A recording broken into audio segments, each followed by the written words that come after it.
Chapitre 17. Papa déraille. Papa a toujours déraillé. Ma sœur vit à Chicago depuis plus de 10 ans. On s'appelle aussi souvent que le permettent nos quotidiens chargés et le décalage horaire. Et on se voit chaque fois que son travail dans l'import de vin l'envoie en France. Nous y sommes allés 3 fois, dont 2 avec Charlie, qui, comme nous, ne connaît son cousin Nolan que sur écran plasma. Je pense qu'il est malade. C'est maintenant que tu t'en rends compte ? Elle ricane. Il paraît que les enfants se construisent dans les traces de leurs parents, ou à l'extrême opposé. Adèle est perchée sur la même branche que mon père, tandis que je suis restée bien ancrée dans le sol. Pourtant, j'ai essayé de les rejoindre, mais chaque tentative s'est soldée par une chute. J'admire les personnes qui arrivent à lâcher prise, à se moquer de ce qu'en penseront les autres, à ne pas chercher à tout prévoir, anticiper, cadrer, régler, organiser. J'aimerais dire je m'en fous, en le pensant vraiment.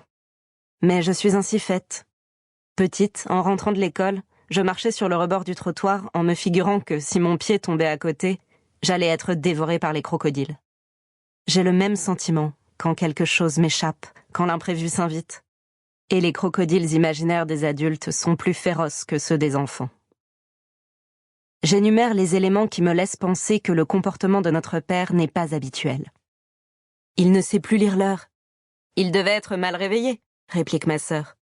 Il dilapide sa retraite au téléachat. Il s'ennuie. Il brûle les courriers à son nom. Il a toujours été un peu parano.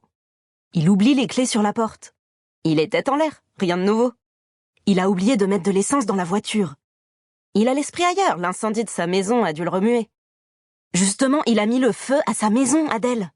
C'était un accident. Ça a failli m'arriver plus d'une fois, pas toi ? Non ? Elle glousse. Ça me blesse. Je reprends. Il ne se souvient jamais de son code PIN. Il n'est plus tout jeune. Il apprend à Charlie à mettre des coups de boule. Elle s'esclaffe et, en revoyant la scène, je ne peux m'empêcher de l'imiter. Adèle, je me fais vraiment du souci. Je comprends, mais tout ce que tu me dis me semble normal. Tu ne l'avais pas vu depuis un moment, c'est peut-être pour ça. Peut-être, je sais pas. J'ai un mauvais pressentiment. Ce n'est pas une prédiction. Elle prononce cette phrase avec douceur, pour me rappeler ce que je sais déjà. Je confonds angoisse et prémonition. Quand mon anxiété parle, je me persuade que c'est mon 6e sens.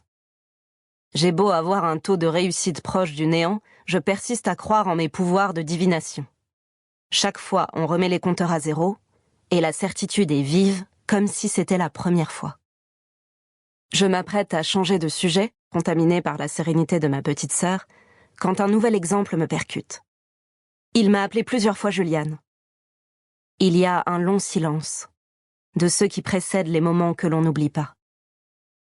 Puis la voix de ma sœur, délestée de sa légèreté. « Emmène-le chez le docteur.